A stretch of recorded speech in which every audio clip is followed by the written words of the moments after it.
네, 학술 대회를 하면은 사실 세션이 여러 군데에서 열리기 때문에 이렇게 많은 분들 참석하시기가 힘드신데 이렇게 많은 분들이 참석하신 걸 보니까 오늘 하는 이 TV 홈쇼핑 산업 발전을 위한 정책 방안 이 발표가 매우 중요한 발표라는 것을 새삼 깨닫게 됩니다. 네, 오늘 뭐 발표문은 미리 보신 분도 계시고 그냥 오신 분도 계시겠지만 제가 본 소감은 굉장히 충실하게 그 발표문을 준비하신 것 같습니다. 그래서 오늘 시간이 또 더욱 뜻깊은 그런 발표 시간이 되지 않을까 싶습니다. 이 80분 동안 진행이 되고 지금 발표가 한 발제여서 조금은 여유 있게 저희가 진행을 할 수 있을 것 같습니다. 예, 그럼 오늘 참석하신 분들 소개 올리겠습니다. 예, 오늘 발제는 고려대 김정영 교수님께서 발표해 주시겠습니다. 네, 토론해 주실 분요. 먼저 그 강원대 김할빈 교수님. 네, 네, 한국언론진흥재단의 김혜영 박사님. 네, 네, 그다음에 경희대학교 남윤재 교수님. 네, 네. 다음은 TV 홈쇼핑 협회의 황기섭 실장님 예, 소개 올리겠습니다. 네, 그럼 먼저 그 발제를 듣고 토론하는 시간 갖도록 하겠습니다. 예, 김정희 교수님 20분 정도 부탁드리겠습니다. 예, 고려대 미디어학부에서 미디어 경제학을 공부하는 김정현입니다. 네.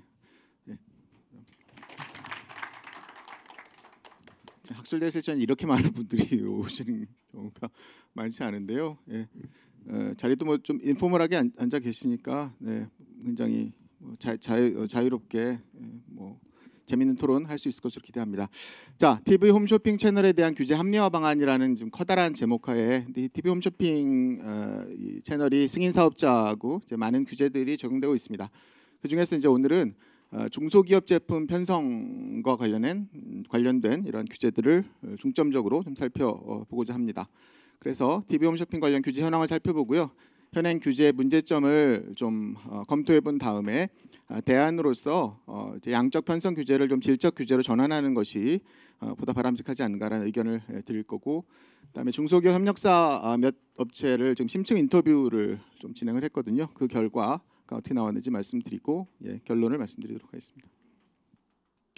자, TV 홈쇼핑 관련 규제 현황인데요.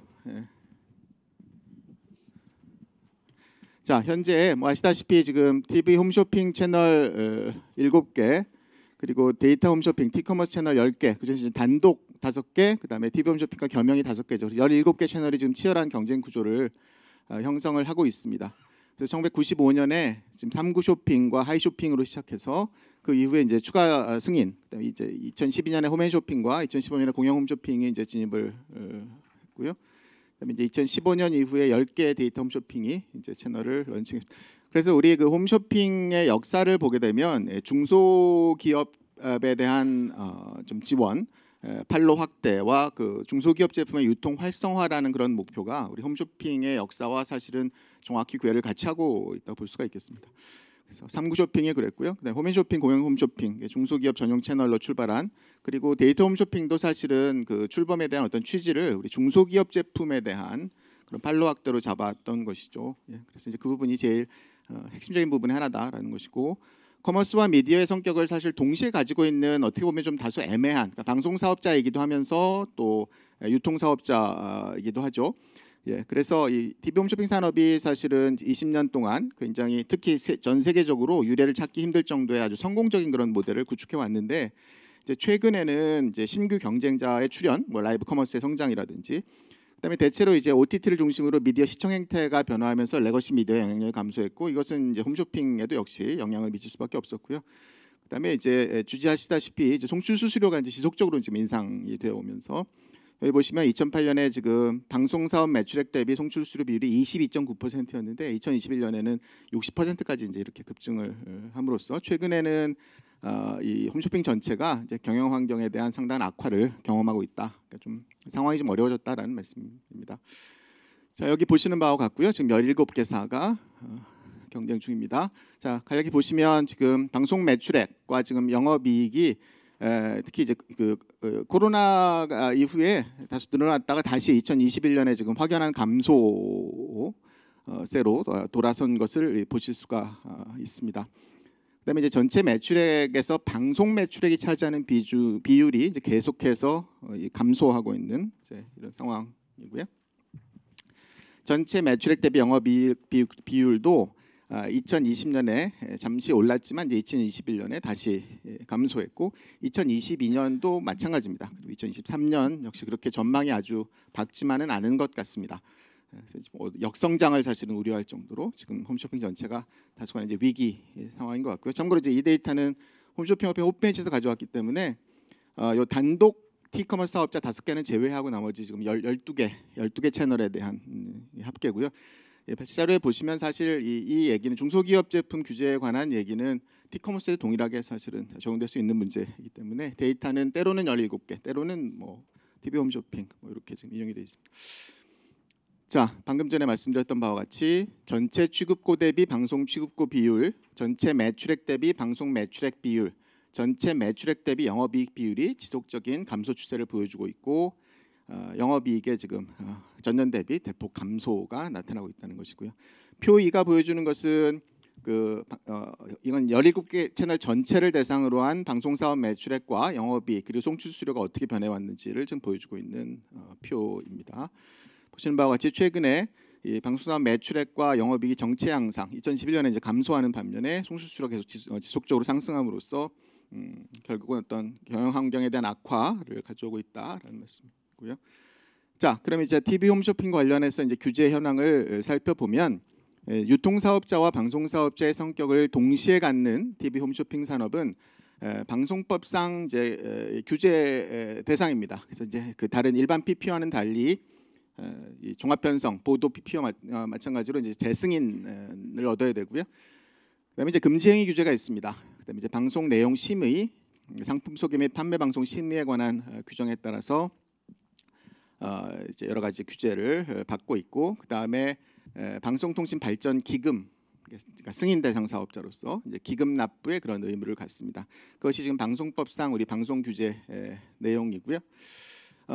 면에 유통사업자로서 사실은 공정거래법에상 다양한 규제, 불공정 행위 규제 등등을 받게 되고, 또 대규모 유통업법상에 여기 보시면 방송 전 계약 서면 교부, 판매 마감 후 40일 내 대금 지급, 부당 감액 반품 금지, 판촉 비용 부당 전가 금지, 납품업체 경영 정보 제공 요구 금지, 뭐 기타 불이익 제공 금지 등 거래상의 지위를 통해서 납품업체에 행해지는 그런 부당한 행위를 규제하기 위한 다양한 그런 규제 조항들이 이 대규모 유통업법에도 이제 마련이 되어 있습니다.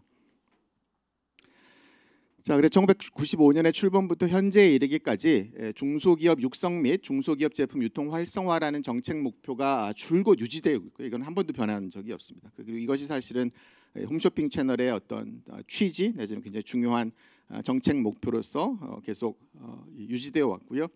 그다음에 이제 이 재승인 요건으로 이제 다양한 중소기업 관련 규제가 부과되고 있습니다. 자, 아까도 말씀드렸듯이 3구 쇼핑 처음에 이제 대기업 하나 중소기업 하나 이렇게 지금 출발을 해서, 그다음에 우리 홈쇼핑 지금 이제 롯데죠. 홈앤쇼핑, 공영쇼핑 이런 것은 중소기업 제품 위주 또는 전용 채널로 출범을 했고요. NS 홈쇼핑은 특히 이 농수산물의 제품에 이제 특화된 그런 채널이라고 볼 수가 있겠습니다. 그리고 티커머스 채널 역시 중소기업 제품 유통 활성화라는 목록화에 승인이 됐고, 자, 이제 이 부분을 잘 보시면 이제 편성 비율에 대한 규제가 있습니다. 그래서 홈쇼핑 사업자 전체 편성의 일정 비율, 근데 그 비율이 지금 각 사마다 다 다르거든요. 이게 좀 들쭉날쭉합니다.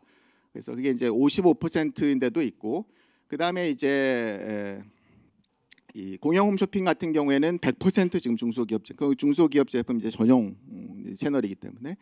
자, 그래서 각 사별로 지금 상이한데 이것이 지금 재승인에 대한 요건으로 부과안으로 지금 부과되고 있다라는 말씀이고요. 그다음에 전체 주 편성 시간대, 그러니까 프라임 타임 시간대는 또 이 얼마 이상을 편성해야 된다는 그 규제가 또 따로 있는데 역시 각 사별로 상이하고요. 그다음에 이제 그 수수료 형태별로 보면 정률 방송이 있고 정액 방송이 있습니다. 정액 방송은 중소기업 상품 편성을 일정 비율 미만으로 해야 된다라는, 그러니까 이거는 상한을 설정해 놓은 겁니다.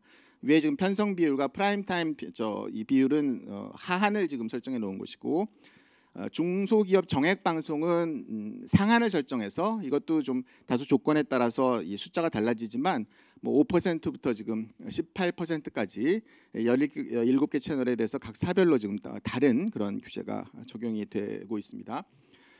그다음에 이제 중소기업 제품 협력업체에 대한 판매 수수료율에 대해서도 이것을 인하하는 노력을 하고 최근에 재승인 조건을 보면 매년 1% 포인트씩 이 판매 수수료율을 이제 인하할 것을 이 요건으로 지금 지정을 해놨고요.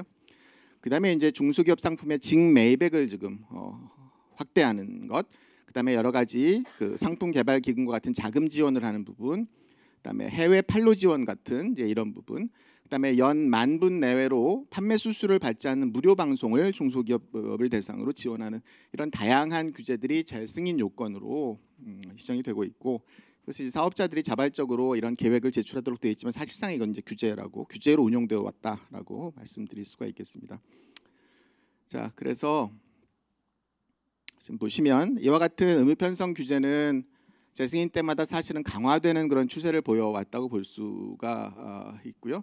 말씀드렸듯이 각 사별로 지금 상이한데 이게 왜 상이해야 되느냐에 대한 사실은 뭐 이론적인 근거는 없기 때문에 자, 어떤 때는 좀 각 사별로 좀 경쟁적으로 이게 높아지는 경향도 있었고 그 외에 여러 가지 다른 이 이유에 의해서 사실은 높아져야만 되는 그런 경우도 있었고 뭐 이제 그런 스토리들이 있는데 최소한 이게 사업자별로 굉장히 일관성이 결여돼 있다라는 말씀은 드릴 수가 있을 것 같고요. 정확히 각 사별로 그 이 중소기업의 이 상품 의무 편성 규제가 어떻게 적용되는지에 대해서는 공식적으로 발표된 자료가 없는 것 같습니다. 그래서 그 부분은 여기서 제가 발췌 자료에 포함을 시키지를 않았는데요. 굳이 그게 또 비밀일 이유는 또 없어 보이는데요. 그건 제세 조건이니까. 실제 지금 어떻게 편성을 하고 있는지에 대해서 이건 지금 과학기술정보통신부가 공표한 자료이기 때문에 이건 공개된 자료입니다. 그래서 여기 숫자를 보시면 대충 이 맥시멈이 어디에 형성돼 있겠구나라는 거를 사실은 추측하실 수 있고요. 그래서 뭐 말씀드리면 여기 전체 시간대에 대해서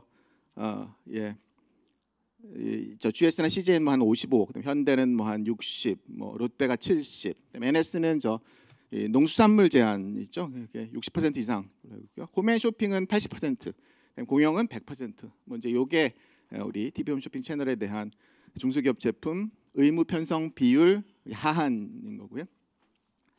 그다음에 이제 그게 대체로 이게 줄어들지는 않습니다. 그 하한이 점점점 높아지는데 최근에 약간 줄어든 경우가 약간은 또 있었던 걸로 이렇게 보여지고요. 뭐 한 62에서 60으로 내려갔다든지 뭐 이런 그 약간의 미세 조정은 있었습니다. 프라임 타임 시간대도 다 각 사별로 좀 다른 거고요. 자, 이게 지금 그 정률 수수료와 정액 수수료 편성 비율을 보여주는 표입니다. 그래서 이것도 지금 사업자별로 굉장히 다른 거죠. 그래서 정액 수수료를 일정 이 퍼센티지 이상 하지 못하도록 각 사별로 지금 규정이 되어 있는 이런 상태고요.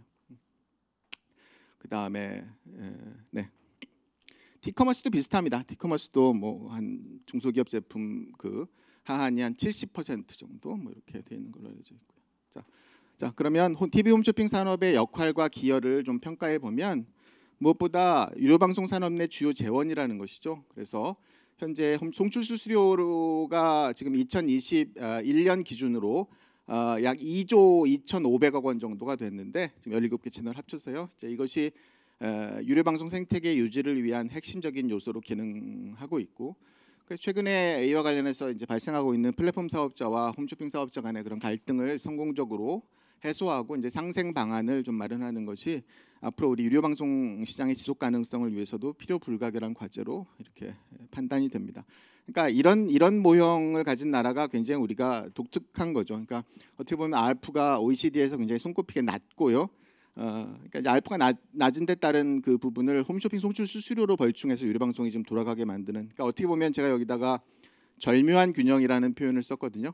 그러니까 이게 뭔가 그렇게 아주 건전하고 정상적인 유료 방송 시장의 모습은 아닌 것 같은데 뭔가 지금 무너지기 일보 직전인 것 같으면서도 절묘한 그런 균형이 잡혀 있는 상태에서 지금 여기 OTT라는 그런 강한 충격이 왔을 때 이러한 모델이 과연 앞으로 계속 지속 가능하냐라는 그런 심각한 의문을 던질 수밖에 없고 그러니까 플랫폼 사업자와 홈쇼핑사 간의 송출 수수료를 둘러싼 분쟁, 지상파와 지상파 제송신 대가를 둘러싼 분쟁, 그리고 일반 PP와 프로그램 사용료를 둘러싼 이 분쟁이 뭐 올해도 사실은 뭐 계속되고 있다라고 말씀드릴 수밖에 없고, 이 부분에서 어떻게 이 서로 유료 방송 시장의 지속 가능성과 발전을 위한 솔루션을 찾느냐라는 부분을 다 함께 머리를 맞대고 고민해야 될 것으로 판단이 됩니다.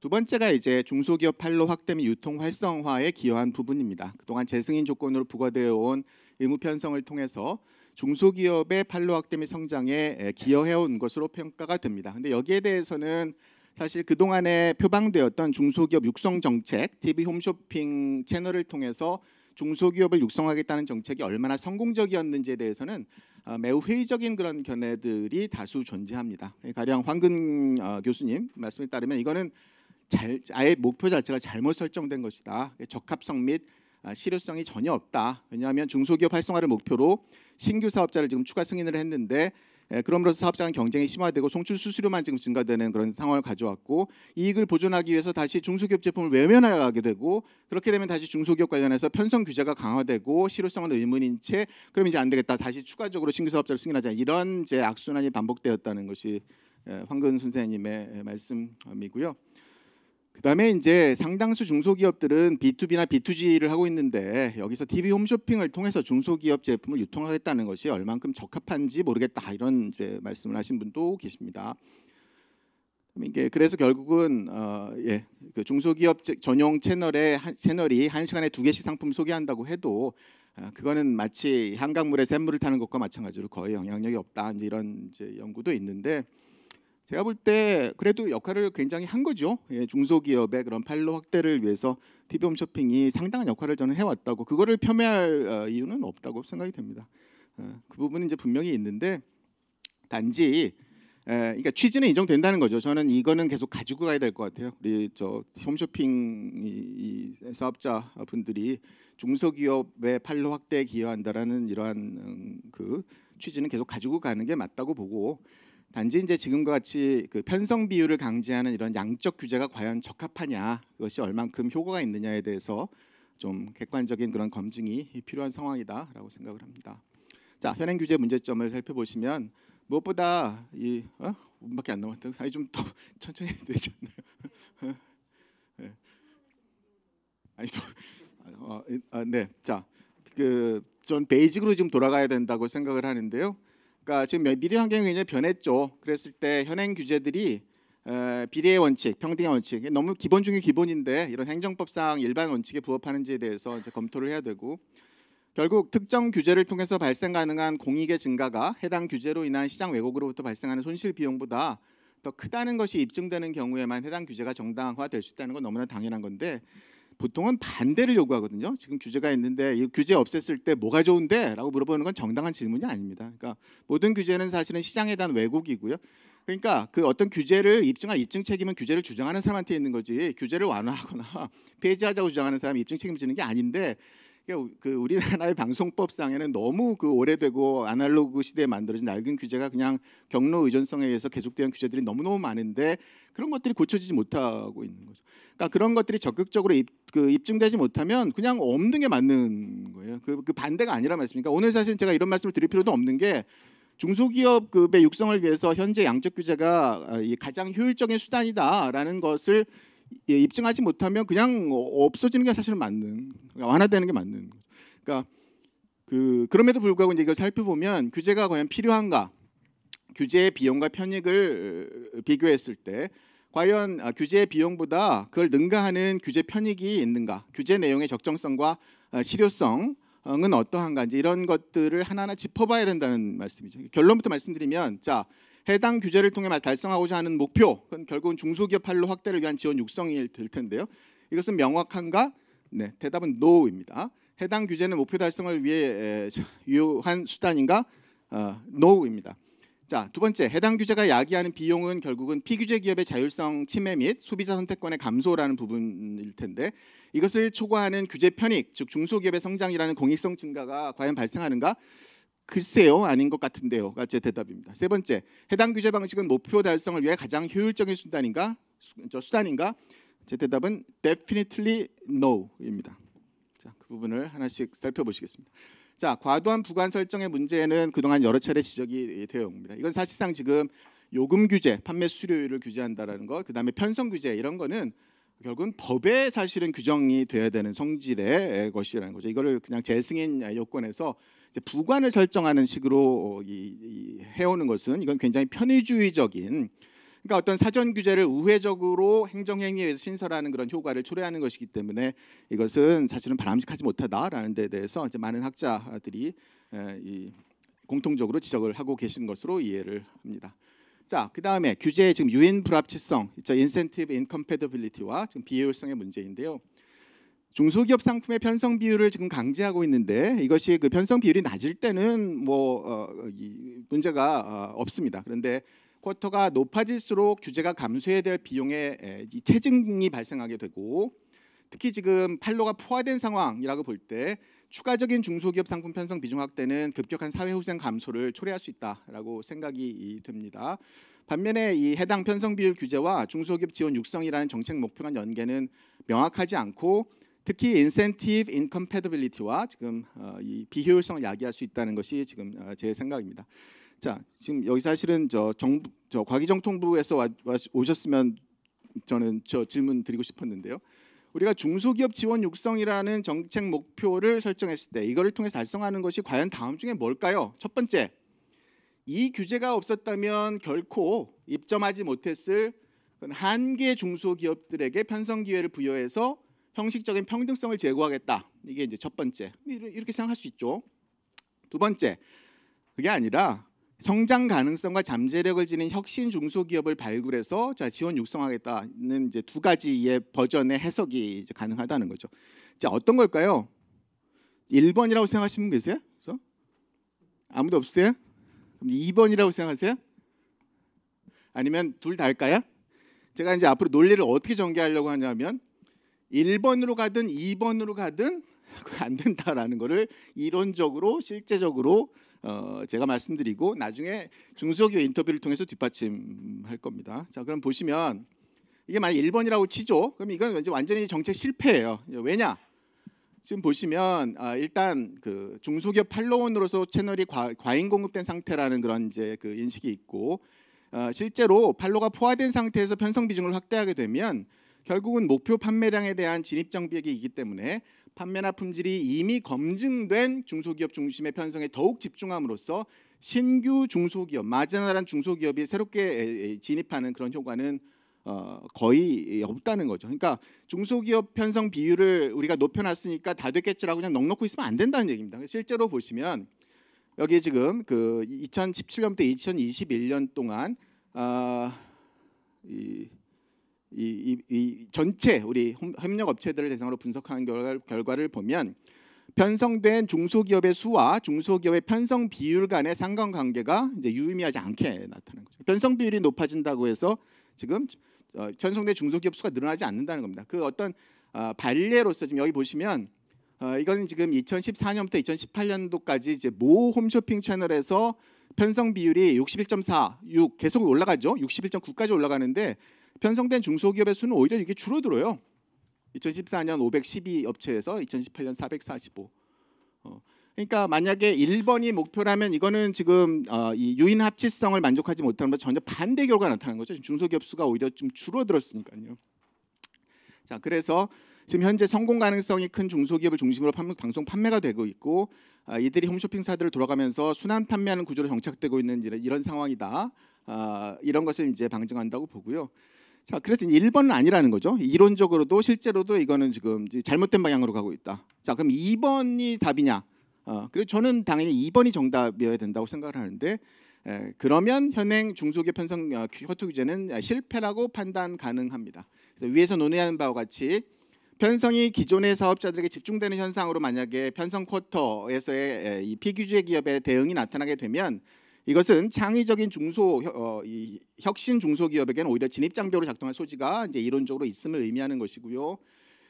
뭔가 잠재력을 가진 사람을 지금 지원하겠다라고 하면 그거는 편성 쿼터가 아니라 사실은 직접 지원을 통해서 보다 효과적으로 달성 가능하다라는 것은 이거는 주지의 사실입니다. 그러니까 쿼터를 규제한다라는 건 이건 사실은 굉장히 규제 비용이 큰 제일 무식한 형태의 규제거든요. 그것보다 실질적인 다른 직접 지원을 통해서 이 가능성이 있는 중소기업을 지원하는 게 좋기 때문에 이 얘기는 뭐냐면 현행 편성 쿼터가 대단히 비효율적인 그런 규제라는 것이죠. 그래서 1번이든 2번이든 이제 저는 실패라고 이제 말씀드리는 거고요. 자, 그다음에 이제 넛크래커라는 거는 이제 끼인 존재라는 거잖아요. 그러니까 지금 보면 이 편성 규제가 중소기업에게 적용되고 있는데 기업 그룹군을 대기업과 중소기업으로 지금 양분하고 있기 때문에 중소기업에 거의 가까운 우리 중견 기업의 같은 경우에는 철저하게 지금 지원 대상에서 소외되고 있다는 것이죠. 그렇기 때문에 이제 피터팬 증후군 같은 것이 이제 나타날 수 있다는 것입니다. 그래서 과거에 우리나라의 기업 분류도 중소기업과 대기업으로만 분류를 했다가 이런 문제가 있기 때문에 중견기업이라는 카테고리를 새로 집어넣어 놓은 것이거든요. 이제 그 취지를 여기서도 살려서 중견기업에 대한 어떤 그런 지원이 사실 필요하지 않냐라는 말씀을 드립니다. 이 표에 보시면 중소기업이었다가 홈쇼핑을 통해서 이제 중견기업으로 이렇게 성장하자 방송 분수와 횟수가 급격히 줄어든 그런 사례를 지금 보여드리고 있는 것이고요. 그러면 이제 다시 중소기업으로 돌아가겠다라는 이런 굉장히 잘못된 왜곡된 인센티브를 가져올 수도 있다는 것이죠. 실제로 중견기업이 되자마자 여러 가지 규제만 늘어나고 지원이 없어짐에 따라서 다시 돌아가겠다 이제 이걸 검토한 이 사례가 뭐 한 60~70% 정도 실제로 있는 걸로 이렇게 알려지고 있고, 그래서 이런 중견기업에 대한 역체벌 문제를 해소하기 위해서 우리 중소기업 편성 쿼터의 일부는 중견기업의 몫으로 할당하는 이런 방안을 뭐 한번 생각해 볼 수가 있다라는 것입니다. 자, 그다음에 정액 수수료 방송에 대한 얘기인데 이건 사실은 광고 홍보용 상품, 신상품 시장 테스트, 자 이런 것으로 지금 활용이 되고 있는 것이죠. 그럼 이것이 중앙 정액 수수료 방송을 중소기업 제품에 대해서는 굉장히 제한하는 규제가 과연 중소기업의 이해관계에 명확히 부합하는 것이냐? 이제 그렇지 않을 수가 있다라는 말씀입니다. 그래서 특히 이제 상품군별로 이 마케팅 같은 것이 굉장히 중요한 이런 부분, 그 다음에 사실은 정액 방송이 불가능한 이런 상품군 부분도 있기 때문에 TV 홈쇼핑의 주요 상품군의 특성을 고려해서 좀 탄력적인 규제 적용이 요망이 되고 결국은 중소기업 협력업체가 자신의 니즈에 부합하는 그런 수수료 형태를 선택하는 것이 가능하도록 자율성을 부여하는 것이 바람직하다고 보는데, 이제 중소기업 협력업체가 협상력에 열의에 있을 수가 있기 때문에 어떤 불공정하거나 불합리한 계약을 강요받지 않도록 이제 사후 규제를 좀 정비할 필요가 있다라고 생각을 합니다. 자, 그래서 제가 볼 때는 현재와 같은 경직적인 양적 의무 편성 규제는 완화하고, 그다음에 상품 기획 지원이라든가 뭐 R&D 지원이나 영상 제작 지원이나 금융 지원 같은 실질적 지원 중심의 질적 규제로 규제 프레임워크를 전환할 필요가 있다라고 생각이 되고, 결국은 형식적인 평등을 추구하기보다 창의적인 혁신 중소기업을 발굴 육성하고 이들에 대한 입점 장벽을 해소하는 방향으로의 정책 전환이 바람직하다라고 생각됩니다. 현재 지금 사용되고 있는 직접 지원의 프로그램이 지금 여기 예시가 되어 있습니다. 금융 지원, 영상 제작 지원, 기획 지원, 편성 판로 지원, 교육 지원 등이 지금 있고요.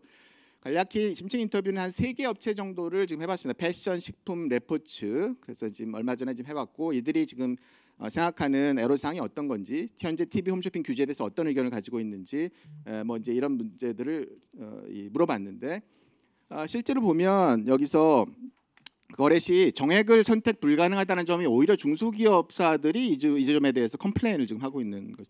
물론 이 3사는 그러니까 홈쇼핑 사업자와 지금 굉장히 싸우고 런칭에 실패한 그 중소기업체를 대상으로 좀 인터뷰를 좀 더 해봐야 되겠다는 생각이 드는데요. 이제 그런 상황은 아니고 여기 지금 굉장히 놀랍게도 제가 앞에서 얘기했던 것과 중소기업이 생각하는 그런 바람직한 방향이 정확히 일치하거든요. 그러니까 오히려 이런 정액 방송에 대한 제한이 중소기업의 이해관계에 반한 것일 수도 있다라는 얘기를 지금 하시고, 그렇죠? 여기 보시면 지금 그 얘기가 그대로 또 나오고 있습니다. 자, 파란 글씨로 되어 있는 부분을 이렇게 보시면 되겠고요.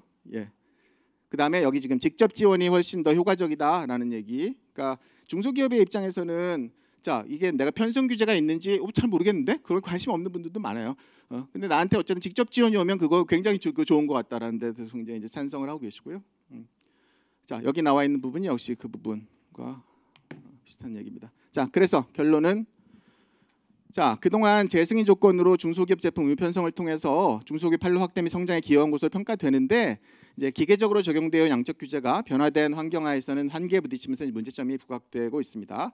그래서 현행 편성 규제는 사업자별 일관성이 결여되어 있고 재승인을 사전 규제 신설의 통로로 남용하는 과도한 규제라는 비판을 면하기 어렵다고 보여지고요. 그다음에 아까도 말씀드렸듯이 형식적인 편성 비율 규제는 취지와는 달리 오히려 기존 중소기업 중심 편성을 고착함으로써 오히려 신생 중소기업의 진입 장벽으로 작동할 수 있고 이거는 그대로 규제 유인 불합실성과 이제 비효율성을 의미하는 것이다라는 말씀이고 중견기업에 대한 역차별 이슈 이건 마치 그 지원에서 제외된 차상위 계층이 제일 지금 경제적으로 어려워지는 상황과 비슷한 거죠. 자, 그다음에 정액 편성 비중 제한이 오히려 중소기업의 이해관계에 반해서 이들의 홍보 또는 신상품 테스트 기여를 감소시키는 그런 역효과를 가지고 있을 수도 있다. 그렇기 때문에 이제는 우리가 양적 통제 패러다임에서 벗어날 때가 됐다고 봅니다. 이 통제 패러다임 벗어나서 이 창의적인 혁신 중소기업에 대한 상품 기획, 개발 지원, 영상 제작 지원, 금융 지원 등 실질적 지원 중심의 질적 규제와 인센티브 컴패터블한 그런 설계 제도로 전환하는 것이 바람직하다라고 생각합니다. 네, 고맙습니다. 네, 감사합니다. 예, 아주 뭐 설명을 잘해 주셔가지고 잘 모르는 문외한도 잘 이해할 수 있게끔 설명을 되게 잘해 주셨습니다. 예, 중기 제품 편성 비율의 어떤 경직성을 좀 완화해서 사업자의 어떤 자율성도 높여주는 게 좋겠다라는 그런 의견이셨고 왜냐하면 중기 제품 편성 비율 규제 효과가 오히려 역효과로 나타나는 그런 사례들이 많기 때문에 그랬으면 좋겠다라는 그런 주장을 명확한 주장과 함께 그 근거 제시도 명확하게 해주신 것 같습니다. 네, 감사합니다. 예, 그러면 지금부터 본격적으로 토론을 시작하도록 하겠습니다. 예, 그럼 순서대로 김하율빈 교수님부터 시작하도록 하겠습니다. 네, 한 8분? 네네, 알겠습니다. 예, 강원대학교 미디어 커뮤니케이션학과의 김하율빈입니다. 김정은 교수님 발제 내용 너무 잘 들었고 전적으로 동의하는 바입니다. 특히 이제 항상 문제가 되는 게 새로운 기술이 도입되고 새로운 방송이나 미디어 환경이 변했는데도 불구하고 예전의 그 규제 방식, 통제 방식이 그대로 적용되는 경우가 너무나도 많습니다. 그렇기 때문에 이 분야, 특히 이제 이 홈쇼핑 분야에 있어서도 그게 마찬가지인데 예전에 처음 뭐 개국했을 때 그다음에 한 10여 년간은 엄청나게 이제 홈쇼핑을 통해서 많은 그 중소기업 제품뿐만 아니라 많은 제품들이 사람들에게 인기를 얻고 되게 좋은 유통 경로로서 작용을 했는데 아시겠지만 지금의 경우 상황이 많이 바뀌었습니다. 그렇기 때문에 그 바뀌는 환경을 좀 고려를 해줘야 되는데 그것이 여전히 되고 있지 않죠. 예전에 뭐 방송이 전파의 희소성이나 공공재로서의 기능을 하고 있기 때문에 방송을 이용해서 커머스를 한다. 그렇기 때문에 당연히 여기에 규제가 강하게 좀 작용될 수 있다는 것이 충분히 납득이 됐지만 지금 너무나도 많이 바뀌었습니다. 더 이상 이제 방송을 물론 이제 방송 공공재로서의 그 성격은 유지가 되어야겠지만 지금 이 홈쇼핑 이외의 경쟁 업체들도 너무나도 많고 방송 구매를 하는 여정도 지금 굉장히 다양해졌기 때문에 좀 완화 쪽으로도 저도 생각을 하고 있고요. 특히 이제 지적하셨던 것 중에 첫 번째 문제점으로서의 부관 문제인데 제가 예전에 이제 행정법을 공부를 했었는데 놀랍게도 다시 이제 리마인드가 됐습니다. 근데 부관이라는 거는 여기 뭐 쓰셨지만 행정행위에 종된 내용입니다. 그러니까 행정행위를 통해서 어떤 규제행위를 하는 데 있어서 정부가 사적 영역에 이제 개입을 해서 국민의 권리를 사실상 제한하고 침해를 할 수가 있죠. 법률의 위임을 받아서 법률의 위임을 받아서 행정행위로서 할 수가 있는데 거기에 또 부관이라는 거는 종된 행위이기 때문에 실질적으로 제한을 해서는 절대 안 됩니다. 근데 부관이 오히려 웹도독이라고 해가지고 이거 꼬리가 몸통으로 뒤흔드는 상황으로 온 게 지금의 상황이라고 볼 수가 있습니다. 그래서 이 부분은 반드시 좀 논의가 활발하게 진행이 돼서 아예 없애던지 이 부관에 들어가는 내용을 실질적으로 법률이나 시행령에서 정확하게 명확하게 명확성의 원칙에 따라서 제시를 해줘야 됩니다. 그렇게 해야지 사업자든 아니면은 그 유통업자든 이것들을 알고서 그 대비하면서 할 수가 있지. 이거 부관으로 달아놓은 것들이 또 이후에 행정행위가 수시로 또 바뀔 수도 있거든. 변동성의 영역이 법률이나 이런 것보다 훨씬 세기 때문에 조심해야 되는 영역이고, 많은 경우에서 이제 부관을 통해서 그 전에 이제 우리나라 행정이 많이 이제 좀 규제를 많이 했던 관행이 있었습니다. 근데 이런 것들은 당연히 변해야 되고, 이 부분에 있어서도 개정이나 아니면 아예 철폐하는 거를 철폐하고 이 부분이 진짜로 필요하다고 한다면은 시행령 같은 데서 넣는 방안을 고려를 해야 될 것 같습니다. 그리고 나머지 뭐 문제점으로 지적한 내용들도 다 맞는 얘기들이고, 근데 이제 그 대한 모색 시간이 많지 않아서 제가 몇 가지만 말씀드리면은, 대한 모색에 있어서 이제 여러 가지 말씀을 해주셨고, 특히 이제 28페이지에서 그 홈쇼핑 채널 그 업자들이 뭐 채널 규제하는 데 있어서 너무 까다롭다, 소비자 보호 규제가 너무 까다롭다, 입점이 너무 까다롭다 하면서 그 밑에 나온 내용들을 읽어보니까, 근데 이런 것들이 입점 규제나 소비자 보호를 이제 굉장히 어떻게 보면 소비자 입장에서는 굉장히 철저하게 하는 것이지요. 그렇게 되면은 이렇게 까다롭게 선별이 돼서 들어온 제품들은 그냥 일반적인 온라인 사이트에서 구매하는 제품들보다는 훨씬 더 신뢰성을 담보를 할 수가 있습니다. 그래서 이 부분에 있어서는 그만큼 신뢰를 하는 영역이기 때문에 이거는 어느 정도는 유지가 되어야 되지 않는가. 그래서 이거를 더 강조를 해서 이거는 다른 유통 경로와는 우리는 차별점으로서, 이거는 셀링 포인트로서도 충분히 작용을 할 수 있다고 생각을 해서, 이 부분은 당연히 이제 규제를 받는 입장에서는 굉장히 여러 가지 곤란한 점이 많이 생길 수가 있겠지만, 그만큼 소비자들의 신뢰를 얻고 이게 장기적으로는 그 신뢰를 통해서 매출 증가로 이어지고, 그 브랜드, 그러니까 홈쇼핑 브랜드에 대한 신뢰도 당연히 쌓이는 거고, 그 들어와 있는 업체들도 그 입점하는 것이 굉장히 어렵고, 뭐 지금도 굉장히 어렵죠. 그 들어가는 것 자체만으로도 어렵고, 들어가는 것 자체만으로 그 브랜드가 어떤 인지도 상승과 더불어 굉장한 신뢰도 향상도 같이 기할 수 있는 쪽으로 건전하게 그런 생태계가 형성될 수 있도록 이런 부분은 계속 잘 관리를 하고, 이런 것도 또 소비자들에게 많이 알리고 이렇게 해서 건전한 생태계를 이어갔으면 좋겠습니다. 저는 여기까지 하겠습니다. 많이 남았는데 제가 네, 나중에 그러면 시간이 여유있으면 더 드리도록 하겠습니다. 네, 지금 방송 환경 변화하고 구매 방식의 변화 때문에 이런 중기 제품 그 규제관에서 이 수정할 필요가 있다라는 말씀 해주셨고요. 부관에 들어간 내용은 오히려 완화시키거나 아예 삭제시키는 게 좋지 않을까, 그런 내용을 그런 제안을 해주셨습니다. 네, 다음으로는 그 한국언론진재단 김혜영 박사님, 예, 여유 있게 해주셔도 될 것 같습니다. 10분 해주셔도. 예.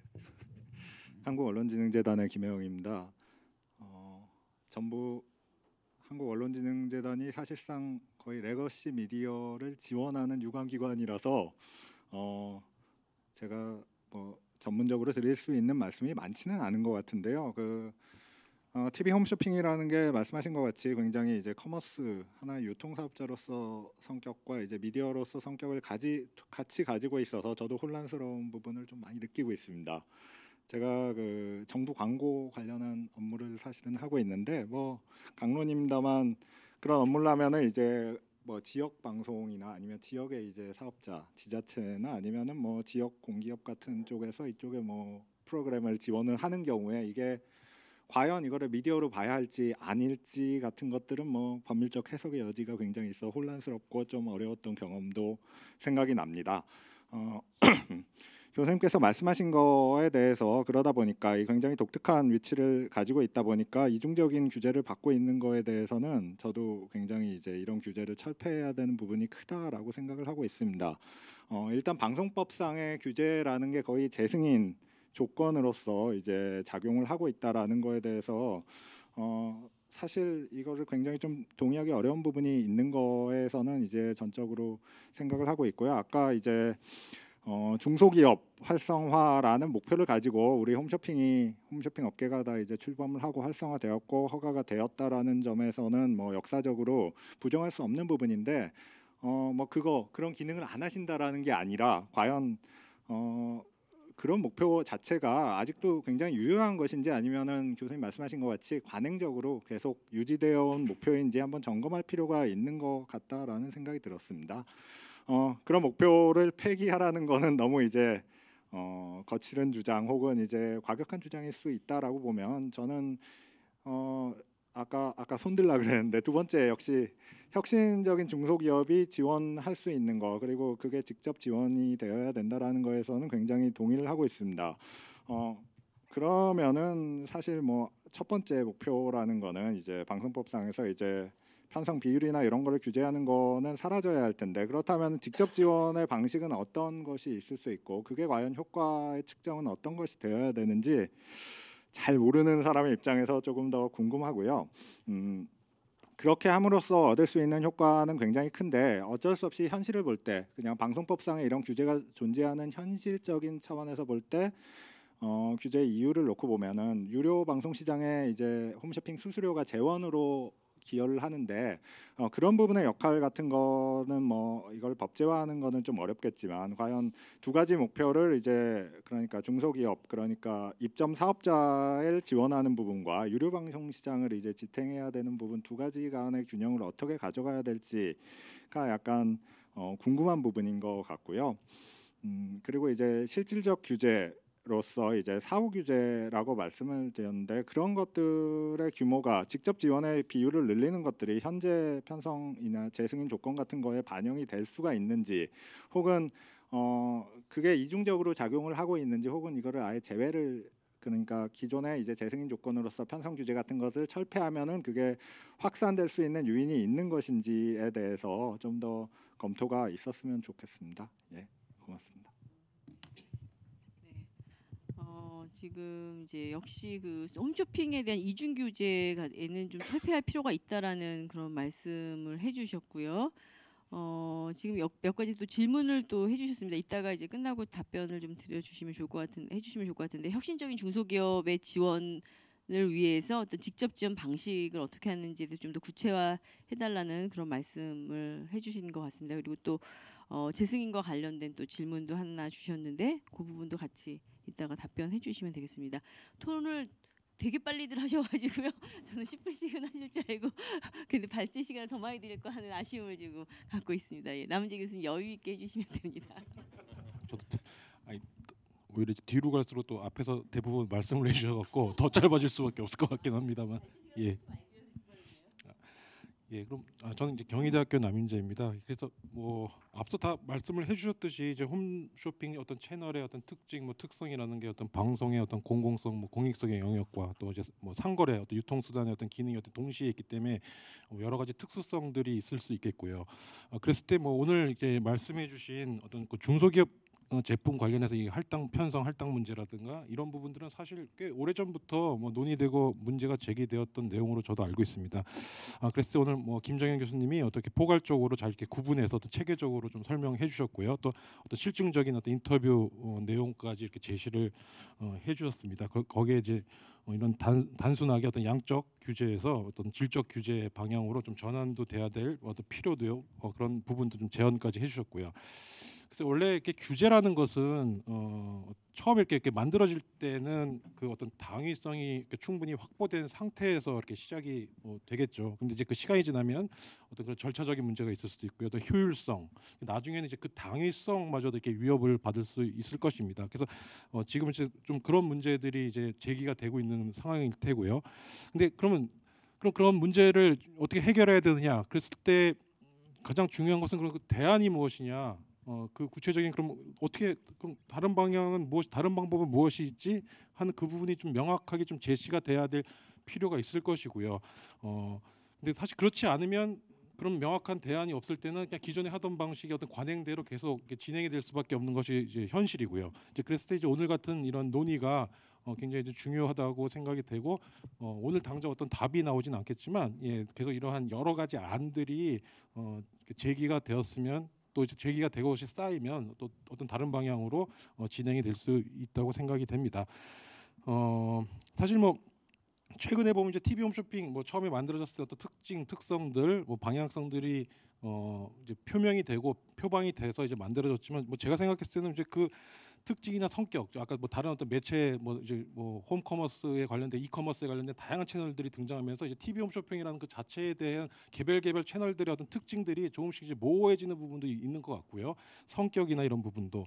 근데 사실 실제 그 유통 산업에서 보면 뭐 백화점이든 그것이 뭐 아울렛이 됐든 뭐 대형 마트가 됐든 뭐 재래시장이 됐든 뭐 편의점이 되었던 사실 그런 구분에 따라서 그 어떤 적용되는 어떤 규제나 법이 이렇게 좀 다르게 적용이 될 텐데 그런 부분에서도 어떤 TV 홈쇼핑이라는 어떤 그 개별 채널 사업자들의 어떤 분류 체계라든가 뭐 허가 또는 재심사 뭐 기준 또는 뭐 편성 기준 뭐 이런 것들을 좀 더 이렇게 탄력적으로 적용할 수 있는 그런 논의들이 좀 필요할 것 같고요.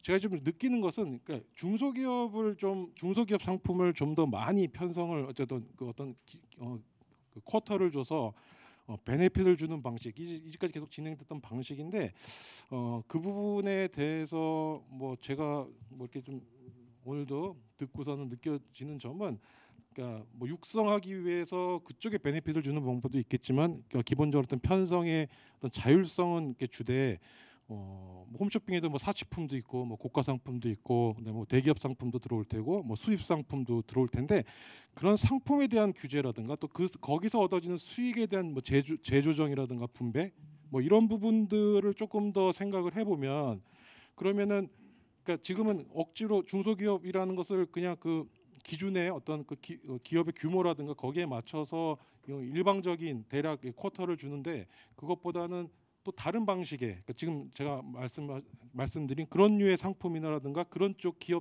기업들이 제공하는 그런 그 상품에 대한 수익에 대한 어떤 분배 조정 뭐 이런 부분을 좀 더 고려를 한다고 하면 그것이 다시 이제 중소기업 상품에 대한 뭐 육성이라든가 쪽으로 또 전환이 되지 않을까 뭐 이런 생각도 저는 좀 들었습니다. 그래서 오늘 뭐 제가 알기로는 보니까 여기 좀 홈쇼핑 뭐 사업자 측에서도 좀 많이 오신 것 같은데 어쨌든 이런 많은 논의를 통해서 또 그 홈쇼핑 채널 쪽에서의 어떤 의견 이런 것들도 많이 좀 이렇게 전해주셨으면 또 더 좋은 어떤 방향성이 나올 것 같습니다. 예, 전 여기까지 하겠습니다. 네, 감사합니다. 지금 이제 양적 규제에서 질적 규제로 나아가는데 그러면은 그것에 대안은 무엇인가에 대해서 좀 더 많은 논의가 있어야 된다라는 말씀을 하셨고요. 그리고 또 이제 그 재승인과 관련해서는 개별 사업자별 특성을 좀 고려해서 탄력적으로 좀 운영해야 되지 않을까 하는 그런 말씀을 하셨고, 그다음에 편성의 자율성은 주되 어떤 그 고가 상품이나 뭐 이런 상품들에 대해서 어떤 수익 배분을 좀 달리함으로써 중소기업을 지원할 수 있는 방안 이런 것들을 좀 마련하면 어떻겠냐 이런 약간 대안 중심의 그런 말씀을 해주신 것 같습니다. 오늘 뭐 토론도 토론을 간단하게 해주셔서 이따가 제가 여기 사업자분들 많이 와 계시는데 또 입장도 좀 들을 수 있는 그런 시간을 마련할 테니까 좀 생각들을 좀 해주시면 좋을 것 같고요. 오늘 과기정 통보에서 안 나온 건 너무나 아쉬운 다는 생각이 듭니다. 저도 이렇게 많은 분들이 다 동의하고 계신데 이 규제는 왜 계속되는 건가에 대해서 제가 좀 의문이 가네요. 과기정 통보는 도대체 무슨 논리로 계속하고 있는지 이런 부분에 대한 것들도 혹시 뭐 토론하시는 분이나 아니면은 발제하신 김정현 교수님께서 아신다면은 이따가 또 말씀도 해주시면 이 규제의 맥락을 조금 이해하는 데 도움이 될 것 같습니다. 네, 황기섭 실장님 말씀해 주시죠. 예, 안녕하세요. TV 홈쇼핑협회 황기섭입니다. 멀리 부산까지 오신다고 고생 많으셨고요. 예, 말씀드리도록 하겠습니다. 정통부 분들은 문제를 알 때쯤 되면 딴 데 가시더라고요. 그래서 좀 잘 안 되는 것도 있는 것 같습니다.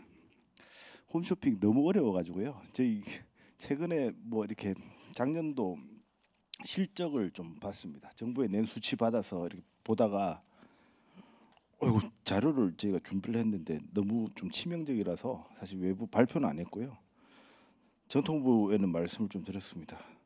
지금 홈쇼핑 7개사 공영 포함해서 TV 홈쇼핑 7개사 기준의 작년 수치를 받았고요. 과거 제가 말씀드린 수치는 방통위 재산상 공표집에 나와 있는 숫자입니다. 작년도 홈쇼핑 방송 매출액과 영업이익이 최근 10년 새, 그러니까 2012년부터 지금 최저치를 기록했습니다. 그러면 이제 뭐 홈쇼핑뿐만 아니고 유료 방송이나 뭐 유통 쪽에 지금 굉장히 빨간불이 들어왔고요. 방송 매출액이 2021년에 2조 5,700억이었고 2022년에 3조 286억이었습니다. 근데 작년에 2조 8,990억, 다시 10년 만에 3조 원대에서 2조 원대로 추락했어요. 이 뭐 방송 매출액에 대한 기준이 바뀐 적은 없습니다. 지금.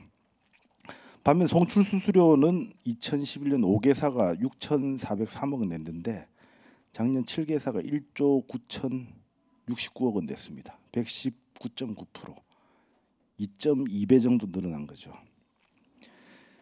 지금 최근 5년, 그러니까 2018년부터 2022년 5년간 홈쇼핑사의 전체 매출액의 연평균 증가율은 3.4%. 하지만 방송 매출액은 마이너스 1.7% 규모가 줄었습니다. 지금 최근 10년 만에 2조 원대. 어쨌거나 방송을 통해서 물건 파는 자체가 사양하에 들었다. 이 분명하고요. 하지만 가장 큰 비용을 차지하는 송출료는 어마어마하게 늘었다. 근데 뭐 저희가 이런 자료 아직 뭐 공개하기 그런 거는 어쨌거나 올해 초에 송출 수수료 가이드라인이 개정되고 그게 좀 잘 정착되는지 한번 지켜보자는 뭐 그런 상황도 있어서 지금 좀 조용히 하고 있습니다. 지금 사업자들은 결국은 이제 뭐 여러 가지 고상한 가치를 얘기하지만 돈 못 벌면 사업할 사실 이유가 굉장히 떨어집니다. 영업이익이 낙폭이 가장 큰 지표입니다. 10년 중 최저치고요. 홈쇼핑이 최근 10년간 제일 어려웠을 때가 2015년 백수호 때 2,700억 팔아서 한 470억 원 환불해 줬습니다. 그때 영업이익이 이제 홈쇼핑사가 5,026억이었는데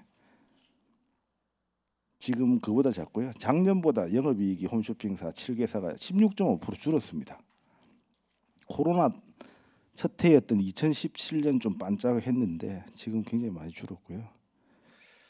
영업이익은 2010년에 5천억 원이 넘었습니다. 근데 지금 2010년 수준으로 떨어졌어요.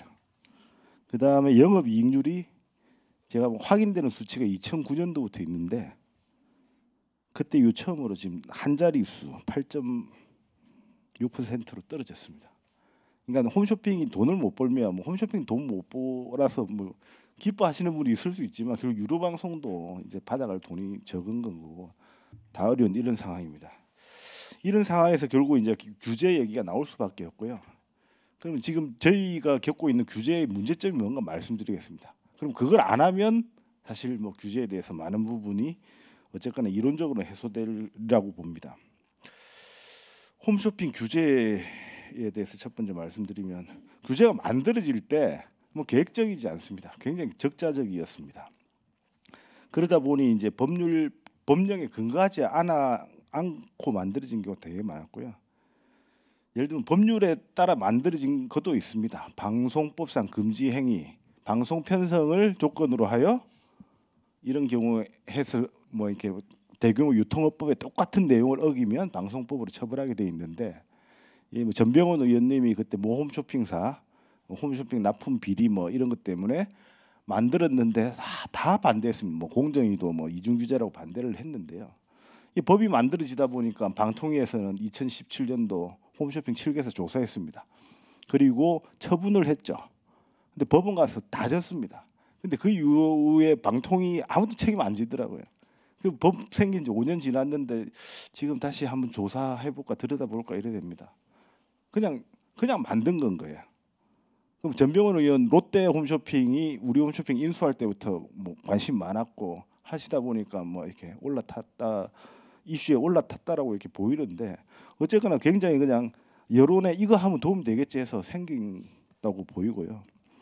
그다음에 아까 그 부감 문제 말씀하셨는데 홈쇼핑사 사실상 판매 수수료 강제되고 있다고 저는 밖에 얘기하고 있습니다. 공정위에서 2012년부터 대형 유통업체들 판매 수수료 공개하는데요. 그때도 공정위가 막판까지 판매 수수료를 좀 강제하는 것을 들여다봤는데 결국 이게 도저히 시장경제 원칙상 사기업에 강요하는 건 안 된다라고 해서 결국은 공개라도 해서 눈치 보게 하자 한 거고 이제 그게 한 10년 됐습니다. 근데 이제 홈쇼핑사 판매 수수료율이 왜 강제되느냐고 말씀드리냐면 재승인 때 중소기업 판매 수수료를 현행보다 몇 퍼센트 포인트 줄이겠다 냅니다.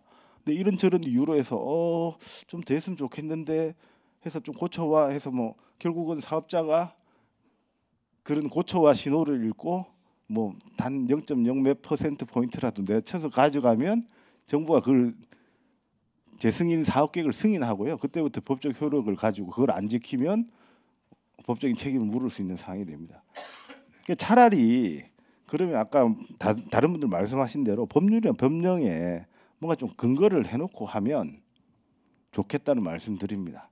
그리고 법률이 마음에 안 든다고 하더라도 어쨌거나 국민의 대표자들이 했으니까 따를 수밖에 없죠. 그리고 뭐 그거를 국회의원들을 설득 못 시킨 거면 홈쇼핑이 그동안 민심을 얻기 위한 노력을 잘 못한 거기 때문에 받아들일 수밖에 없는 거고요. 그래서 결국은 법령에 근거하지 않으면 담당자 바뀔 때마다 굉장히 괴롭습니다. 지금 약간 유사한 사례 겪고 있는 것도 있습니다. 과거 이 사람은 괜찮다 했는데 담당자 바뀌니까 아니라는 경우 있습니다. 저희가 방발기금 관련해서 이게 그 고시단이 아니고 법률 또는 적어도 시행령 개정을 통해서 부과하는 기준을 바꿔달라고 말씀드린 이유가 고시단에 해놓으면 담당자 바뀌면 또 전에 해놓았던 거 뒤집고 합니다. 근데 이제 이게 뭐 홈쇼핑사가 연간 한 500억씩 내는 돈에 대해서 사무관 바뀌었다고 과장 바뀌었다고 이게 기준이 달라진다라고 하면 굉장히 좀 받아들이기 어려워서 저희는 어쨌든 법률 개정을 말씀드린 겁니다. 그리고 규제 중에는 온리 홈쇼핑을 위한 게 굉장히 많습니다. 시청자위원회 제가 생길 때요. 이거 뭐 지금 굉장히 이상한 이유로 생겼고 그때 좋은 법 개정 취지에도 불구하고 지금은 한 홈쇼핑사 시청자위원 끝난 분이 다른 홈쇼핑사 또 바로 가더라고요. 그래서 뭐 참 그 홈쇼핑을 위해서 이상하게 만들어진 규제의 대표적인 사례를 보시면 되고요. 심지어 국회 속기록을 보면 여야 의원님들 다 이게 그 시청자위원회라는 게 공정 객관성 방송을 담보하기 위해서 보도랑 종편에 이렇게 요구하는 건데 홈쇼핑이 안 맞다고 했지만 여야 당시 뭐 그 소위위원장 하시는 분들 공통적으로 아니 다른 사안 이게 통과 못하니까 이거라도 해야 됩니다 해서 이게 되는 겁니다. 그러니까 방송의 다른 분야가 굉장히 정치적 영향을 받다 보니까 홈쇼핑은 그냥 그 희생 제물 비슷하게 된 경우라고 보시면 되고요. 금지 행위는 아까 또 말씀드렸고 홈쇼핑. 그다음에 최근에 그 홈쇼핑 출연자에 대해서 그 입법을 통해서 출연 제재를 해야 된다 이런 얘기도 나옵니다. 뭐 이렇게 그 마녀 사장 그러니까 그분이 잘못한 건 맞는데 이 또 뭐 그럼 홈쇼핑을 얘기하는데 2019년도에 지금 제주도 지사하는 분이 비슷한 법을 냈더라고요. 방송 출연자 중에 음주운전, 마약, 성폭행 뭐 그런 문제를 일으킨 사람의 법적 기준을 정해서 출연을 제재하자라고 했는데 가장 많이 나온 얘기가 정치인부터 출연 제한해라 뭐 이런 여론이 있더라고요. 그러면 결국은 지금 어쨌거나 저희가 피해라고 보는 게 홈쇼핑이 잘못해서 원인을 제공한 측면도 있지만 방송법에 집어넣었을 때 이게 홈쇼핑만 사실 타깃으로 한 법 뭐 이런 부분이 좀 많은 부분 문제 있다고 말씀드립니다. 그리고 그 산업 규모가 바뀌고 세상이 많이 바뀌었는데 규제 기간을 유지하기 위해서 규제를 계속 갖고 가는 게 아닌가 하는 생각이 좀 들기도 합니다. 일단 저희 이제 주무부처가 10년 전에는 방통이었고요. 지금 과기정통부인데 그때 주무관 한 분이서 하던 업무를 지금 사무관 주무관 둘이 하고 그 위에 이제 팀장, 서기관 팀장까지 있습니다. 그래서 대부분의 업무가 사실 지능보다도 만들어 놓은 규제에 대해서 잘 지키고 있는지 들여다보는 그런 겁니다. 그리고 방심위가 방송위원회 시절 홈쇼핑 심의를 시작한 게 2004년인가 5년인가 그러는데요. 지금 그 사이에 종편도 생기고 사실 뭐 그다음에 유튜브 이런 데 생기고 하면서 그쪽 심의에 대한 수요가 많을 건데 홈쇼핑 사업자들이 이제 체감하는 거는 그때 심의하는 인원이랑 지금 심의하는 인원이랑 크게 달라지지 않았거든요. 근데 그동안 소비자는 많이 똑똑해지고 홈쇼핑사는 또 표시광고법 이런 것들 공정위 쪽 규제에 따라서 굉장히 조심하고 합니다. 그러다 보니까 이제 저희가 체감하는 거는 그 심의 같은 경우는 과거에 이제 돋보기 규제였다가 현미경 규제, 좀 심하면 이제 나노 규제까지 될 것 같다 뭐 이런 거고요. 홈쇼핑사 심의팀 인원이 한 30명 됩니다. 사진 심의도 하는데 뭐 어쨌거나 지금 어떤 홈쇼핑사는 방송 사람이 말하면 그게 텍스트로 바뀌는 것까지 해서 보고 있는 거예요. 그런 노력에 비해서 사실 방심위에서 홈쇼핑보다도 더 들여다보고 이렇게 좀 컨트롤해야 되는 영역도 많거든요. 그런데 어떤 자원 배분이 좀 규제 기간도 이루어져야 되는데 오히려 그렇게 되지 않다 보니까 홈쇼핑사들의 어떤 역량은 개선되고 이러다 보니까 거의 학술지 논문에 나오는 그런 내용을 가지고 좀 심의하는 경우도 많고요. 그래서 말씀드린 거는 어쨌거나 법령에 근거하여 규제를 좀 마련해서 예측 가능성을 높여줬으면 좋겠다는 말씀드립니다. 그리고 아까 그 중견기업에 대해서 말씀하셨는데 이건 뭐 저희 그 좀 알고 계실 필요가 있어서 제가 간단히 말씀드리겠습니다. 옛날부터 많이 하고 다녔습니다. 중견기업 그 가정으로 치면 그 둘째 딸, 둘째 아들 약간 이런 느낌으로 보시면 됩니다. 장남이랑 막내가 받는 혜택에 비해서 그 굉장히 신경도 아무도 안 쓰고 뭐 그런 거고요. 이게 2년 전인데 약간 바뀌었을 수도 있는데 제가 기업명 말씀드릴게요. 쿠쿠, 보국전자, 신일, 바디프렌드, 녹십자, 바디프렌드는 바뀌었을 수도 있을 겁니다. AHC 화장품 만드는데 신영와코르, 대한민국 모든 속옷과 옷을 만드는 코엘 패션, 코웨이, 해피콜, 프라이팬, 그리고 이제 좀 있으면 이제 파세코 뭐 이런 데 될 겁니다. 휴롬 아시죠? 홈쇼핑 통해서 성공하고 했는데 중견기업 갔다가 망해서 다시 중소기업 됐습니다. 근데 중견기업 기준이 최대 매출 3조라 가지고 한샘 같은 데도 중소기업이거든요. 그러니까 저희가 이제 한샘 같은 데는 해달라고 하는 게 아니고 홈쇼핑에서 소비재를 생산해서 중견기업으로 성장한 데는 대부분 이제 일정 정도 내구성이 있는 제품을 만드는 업체입니다. 대부분. 근데 이제 홈쇼핑 말고 다른 판로에서 하지 이렇게 얘기를 하는데 그 쉽지 않은 게 제가 아는 분이 지금 제가 언급한 기업 하나 경영하고 있는 분이 있는데 자기 라방 하루에 해봤자 몇 개 못 파는데 현대홈쇼핑에 파니까 6,000세트 나가는 거예요. 그러면 그쪽 채널을 의지할 수밖에 없습니다. 근데 이제 기술 개발이 안 되고 소비자들이 그런 제품을 매년 살 수 없기 때문에 그럼 중견기업 나가는 게 두려운 거고 중소기업에서 중견기업 가면 3년인가 유예를 줍니다. 근데 그 뒤에 되면 허업을 파는 거고요. 그래서 저희가 그 얘기하는 거는 홈쇼핑을 통해서 먹고 살 수밖에 없는 중견기업에 대해서는 어느 정도 더 크게 나갈 수 있게 해주고 그런 사람들이 이제 대기업 되고 하는 게 우리나라 경제도 도움이 된다는 측면에서 중소기업보다는 뭐 비법적 요즘 강소기업 때 뭐 비강소해서 일정 정도 중견기업에 대해서 중소기업 유사하게 좀 혜택을 주는 게 좋지 않냐 말씀드립니다. 참고로 중견기업 정책은 중기벤처부가 아니고 산업부 소관입니다. 그렇다 보니까 산업부에서도 아무도 신경 안 씁니다. 중소기업은 중소기업부는 자기 소관이 아니라 신경 안 씁니다. 그래서 이제 뭐 굉장히 어려운 거고요. 이런 부분에 대해서 사실 정책 좀 개선이 일어나면 홈쇼핑뿐만 아니고 홈쇼핑 생태계에 좀 나아질 거라고 봅니다. 예, 고맙습니다. 네, 감사합니다. 네.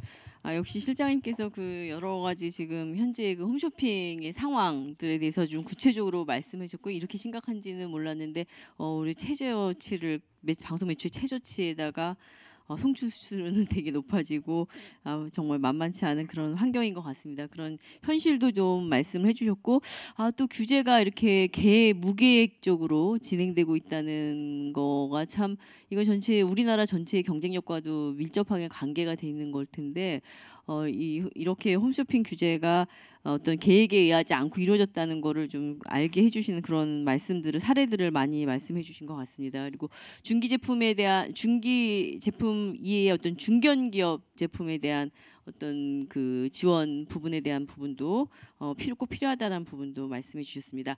네, 지금 시간이 저희가 40분까지고요. 지금 29분입니다. 플로어에 계신 그 관계자 여러분들 중에서 또는 뭐 비관계자도 괜찮습니다만 또 의견 주시고 싶은 분 계시면 손 들어 주시면 감사하겠습니다. 네, 말씀해 주시죠.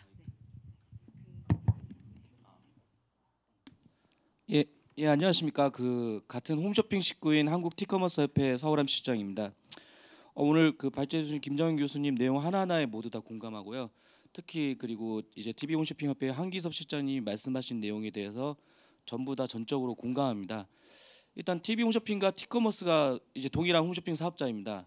그래서 모든 규제가 동일하고 다만 이제 일부 뭐 방발기금에서 이제 영업이익의 이제 퍼센트라든가 이런 부분들이 뭐 티커머스가 조금 더 완화돼서 적용되는 부분이 있고, 그리고 이제 뭐 중소기업 편성 비율은 70%로 일률적으로 가져가는 것처럼 이제 조금 더 강화되는 여러 가지 좀 이제 대동소이한 모습만 있고 모든 규제가 다 똑같습니다.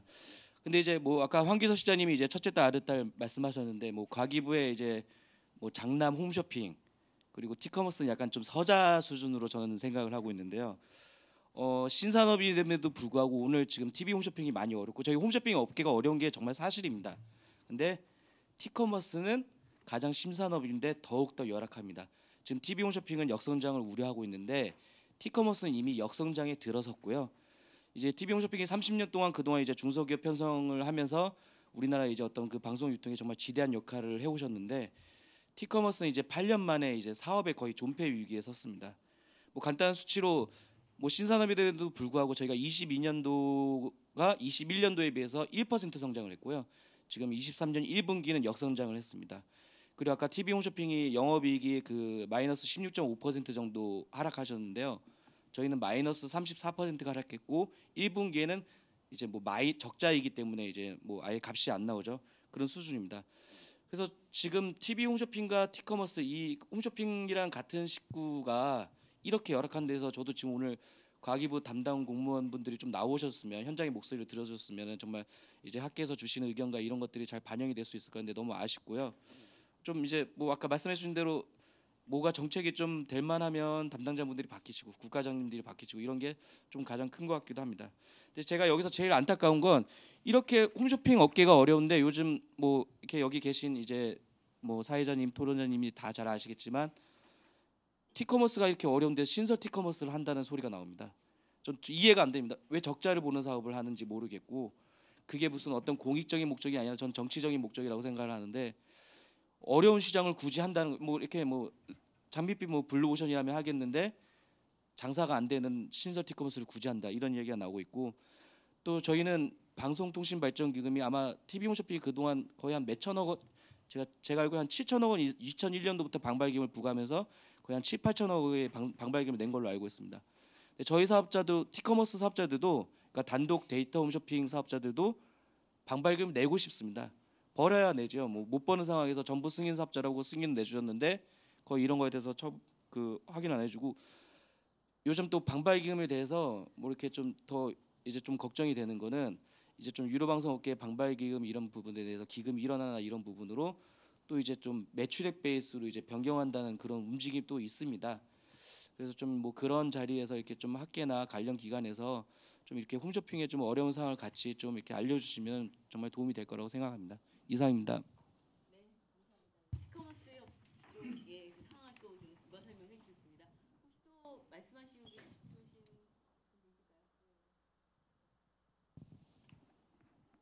네, 저희 GS 리테일의 허남준 팀장입니다. 오늘 발제해주신 김정현 교수님 그리고 사회자님 패널 분들께 너무나 감사드리고요. 특히나 산업의 현장 그리고 현장의 참여자들의 얘기까지 너무나 속속들이 파악된 발제문이어서 상당히 많은 부분 공감을 했고요.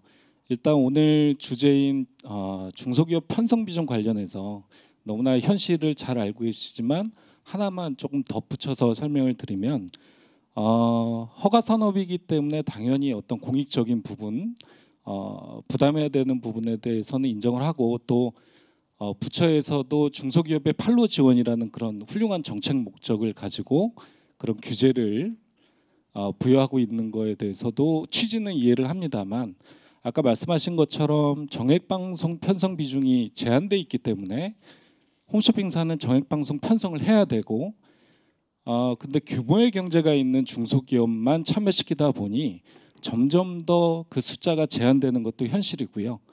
사실 중소기업 편성 비중 외에 중소기업 판매 수수료도 사실은 제약이 있다 보니까 편성을 많이 하는 특정 규모 있는 중소기업들이 판매 수수료율도 혜택을 받습니다. 그렇기 때문에 신규 중소기업의 진입은 점점 더 어려워지는 그래서 어찌 보면 정책 목적과 사업과는 사실 그 실현하기 위한 수단으로는 좀 많은 부분 부족한 부분이 있어서 그런 부분 조금 말씀드리고 싶었고요. 또 하나는 허가 사업이라는 거 아주 훌륭한 사업입니다. 아까 영업이익률 8.5% 말씀 주셨는데 사실은 저희는 위기라고 생각하지만 외부의 시선은 또 그렇지는 않은 것 같습니다. 아마도 허가 산업이기 때문에 가능한 부분인데 근데 이 허가권, 허가 사업권의 가치가 과연 과거 대비 지금은 어때졌는가? 그리고 이게 독점적인 사업권으로서의 의미가 정말 향후에도 존재할 수 있는가라고 본다면 저희가 여러 가지 부담하고 있는 이 책무, 공적 책임은 재승인 사업계획서뿐만 아니라 부관을 통해서 점점 커져가는데 그런 어떤 공적 책임을 부담하기 위한 송출 수수료라든지 여러 가지 비용적인 부분에 대한 고려에 대한 요청을 많이 드려도 정책부서는 사실 많은 부분을 조금 방기하고 있는 부분이 있는 것 같아서 상당히 그런 부분이 좀 안타깝고 여기 계신 교수님들께서 꼭 정통부에 그런 부분을 잘 전달해 주실 수 있지 않을까 기대하면서 한 말씀 올렸습니다. 감사합니다. 네, 감사합니다. 네, 이제 시간이 많지 않아서 이제 발제해 주신 김재현 교수님께 5분 정도 남았습니다. 예, 말씀해 주시면 되겠습니다. 자, 과기정통부가 왜 이런 것들을 보다 적극적으로 개선하지 않느냐라는 질문 역시 또 인센티브의 문제라고 생각합니다. 그러니까 과거에는 학자들이 이게 정부라는 존재를 되게 외생적인 존재로 바라봤던 시절이 있었거든요. 그러니까 사회 후생을 극대화하는 외생적인 존재다. 근데 이제 모든 사람들이 이구동성으로 좋다고 생각하는 정책이 왜 채택되지 않을까? 모든 사람들이 이구동성으로 나쁘다고 생각하는 제도가 왜 개선되지 않을까라는 부분을 잘 보면 뭔가 이제 정부가 내생적인 그런 인센티브를 가질 수 있다는 거죠. 그러니까 특히 퍼블릭 초이스 스쿨에 따르면 공무원, 정치가 등등이 각각 자신의 인센티브를 갖습니다.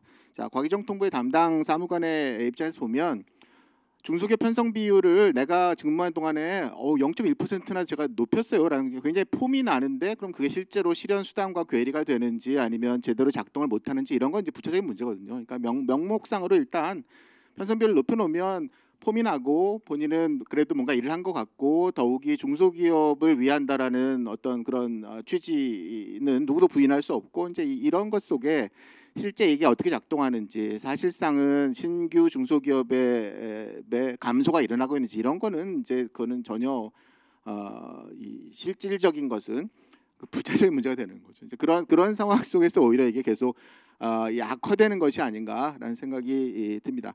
그래서 아까 지금 토론자 분들께서도 말씀하셨듯이 이제 직접 지원 같은 것들이 재승인 조건에는 어떻게 반영되고 있는지 실질적으로 어떻게 운용되고 있는지 이제 뭐 이런 것들에 대해서 일단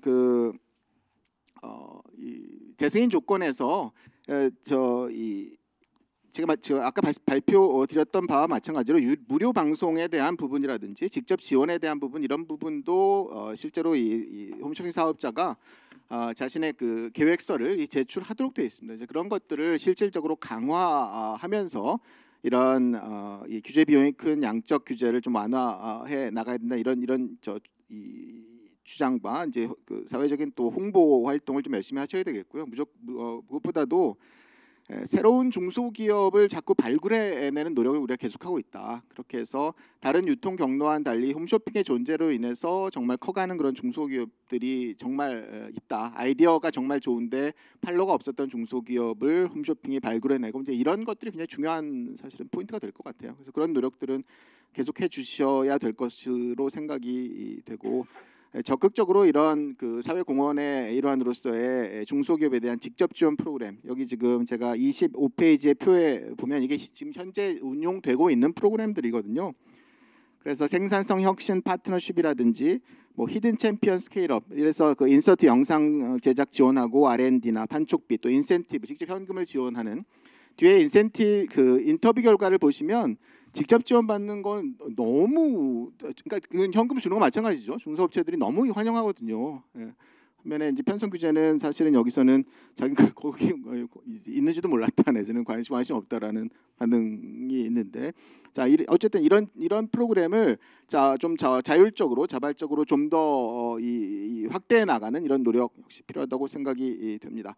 김아비 선생님 말씀하셨듯이 소비자 보호에 대한 부분은 이거는 놓쳐서는 안 되는 부분이죠. 당연히 홈쇼핑이 다른 뭐 라이브 커머스나 이런 것에 비교하여 훨씬 그 소비자에 대한 보호, 특히 사후적인 그런 보호 이런 부분에 있어서 최고 수준이고 이제 이런 부분은 놓칠 수 없는 부분이 틀림없다고 생각되어서요. 그냥 그 부분은 동의를 합니다. 네.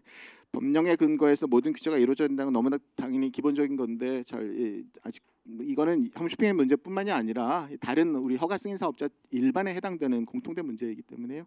계속해서 이 부분에 대해서 우리가 공론을 모아가야 될 것 같습니다. 네, 고맙습니다. 네, 감사합니다. 네. 네, 오늘 뭐 저희가 지금 TV 홈쇼핑 채널에 대한 규제 합리화 방안에 대해서 말씀을 나눴는데요. 학계에서 늘 이런 세미나를 되게 많이 하고 좋은 대안들도 많이 제시하는 것 같은데 그것이 현실화되는 과정은 좀 되게 별로 사례가 많지 않다는 그런 생각이 듭니다. 그래서 좀 이거 녹화도 한다는데 녹화했을 때 과기정통부 관계자 여러분들께서 정말 많이 좀 봐주셨으면 좋겠다는 생각을 하고요. 그래서 정말 규제가 좀 합리화돼서 정말 방송산업 전반이 발전할 수 있는 그런 기회가 됐으면 하고 간절히 바라면서 오늘 TV 홈쇼핑 산업발전을 위한 정책 방안 세미나 마치도록 하겠습니다. 예, 참여해주신 발제해주신 김정현 교수님, 토론해주신 선생님 그리고 여기 참여해주신 선생님들 모두 감사드립니다. 예, 감사합니다.